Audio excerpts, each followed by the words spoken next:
Hi, my name is John Strand, and I was at the Capitol on January 6. The events of that day, unfortunately, have been severely misrepresented by many people with various motives. Conflicting views and reports have led to confusion, hatred, and division in our nation.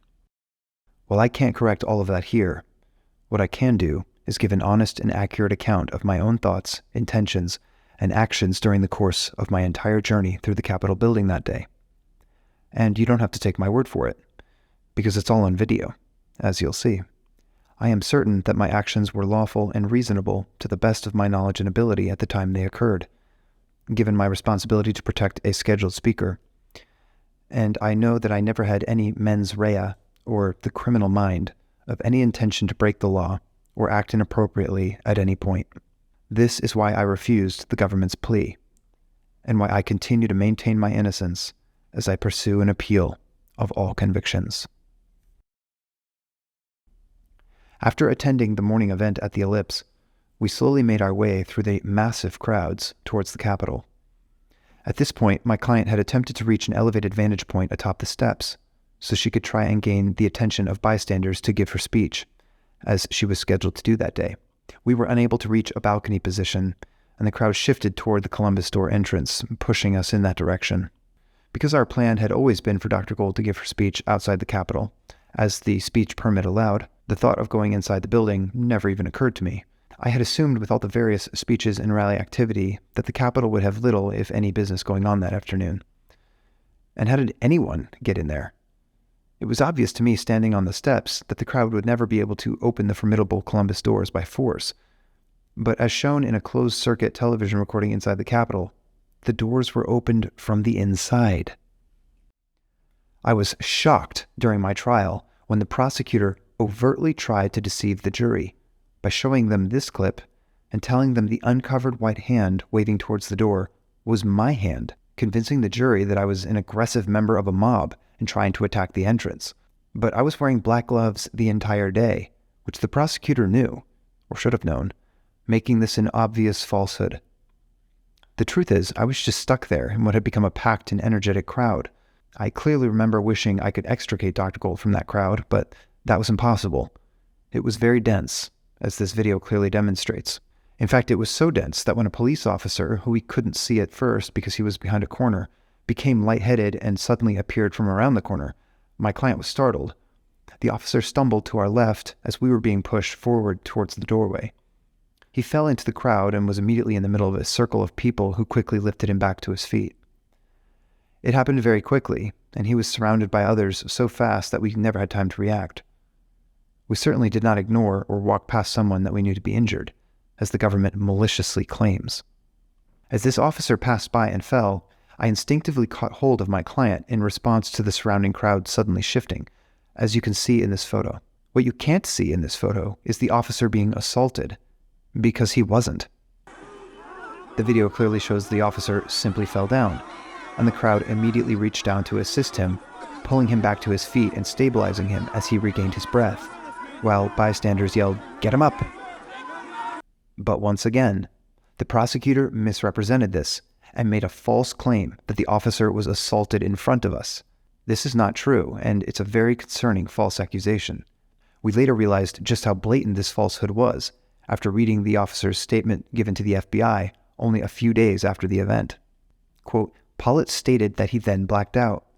When he regained consciousness, he was no longer in the door foyer area and still had possession of his baton. Pollitt did not seek medical attention. This false suggestion of assault was further debunked by the FBI special agent who reviewed it, confirming the officer simply fell, and, quote, there was not enough to charge assault. Now, prior to this, the crowd was very loud and excited, but I didn't detect anger or violence until suddenly a flashbang exploded, panicking the crowd, who became agitated by the noise and smoke as they were further provoked. From my vantage point, I didn't see any specific violence by the crowd that precipitated or justified this attack. But I was also smushed from all sides and unable to see much or to get away. When the doors swung open from the inside and the crowd surged in, the only safe option was to move forward, which I instinctively did to guide my client to safety, away from that bottleneck. The force propelling us through the door caused us to stumble at the threshold, and I had to catch my client from falling, and then firmly guide her straight ahead to get away from the turmoil at the door. I immediately noticed there were many other people already inside, and that included a number of uniformed police officers. None of them, from what I saw and heard in the rotunda, directed us to do anything or to go in any particular direction, though in all fairness, they surely felt surprised and overwhelmed by the events. We did as well. As a result, and to keep going away from the chaotic entrance, we followed people walking in front of us into the main public hallway. We weren't familiar with the layout of the building and had no idea how to exit through any other public door or hallway, so we just followed other people in front of us. For the most part, we saw people walking through the velvet ropes, taking selfies and photos. Someone even picked up the stanchions that someone else had knocked over.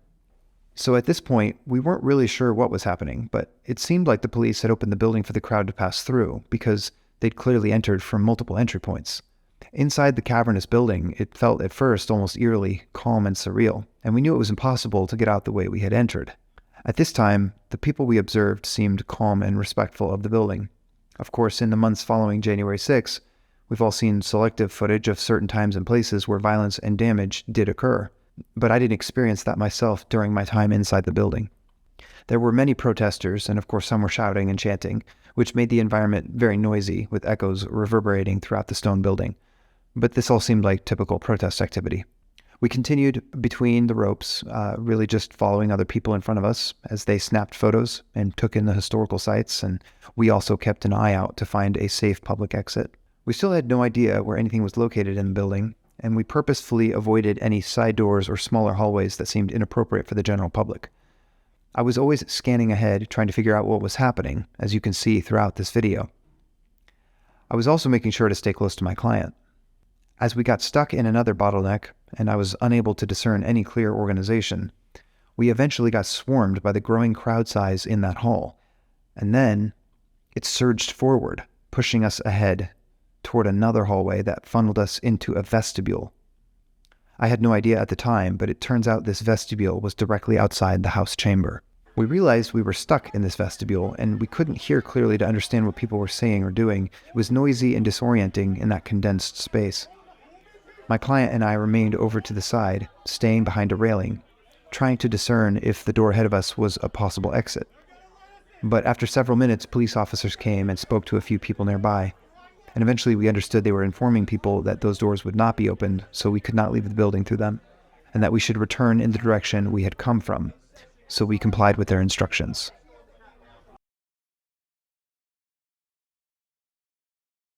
At this point, we realized we were essentially stuck somewhere in the middle of the building, after making several attempts in multiple directions to find an exit. We believed the police would direct us at some point, likely when crowd size had dissipated.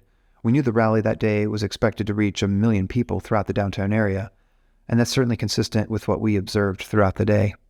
The east entrance was still jammed, so we couldn't yet exit that way, although we were slowly moving in that direction. My client thought that the setting of the central hall we were in would be a good place to finally give her speech, which she felt was her obligation, and so she asked me to film her with my phone as she delivered her speech while we were waiting for an exit. I noticed police officers guiding passersby around her, so at first it seemed like they were helping to facilitate her address, which was only a 5-minute speech. But after she was partway through, an officer walked over and pushed her in the direction of the main rotunda. She was startled, caught mid-sentence, and tried to explain that she was a speaker, but the officer told her they needed people to continue moving toward the rotunda, so she did, and I followed her to escort her there. Unfortunately, we still couldn't exit, because the east doors were still too congested, as both protesters and police officers were still streaming into the building. So my client again attempted to give her complete speech while she and many others nearby were waiting. People could see and hear her amidst a noisy crowd. She stood on a marble base to get the attention of the bystanders. Somebody nearby noticed her trying to speak and passed up a bullhorn.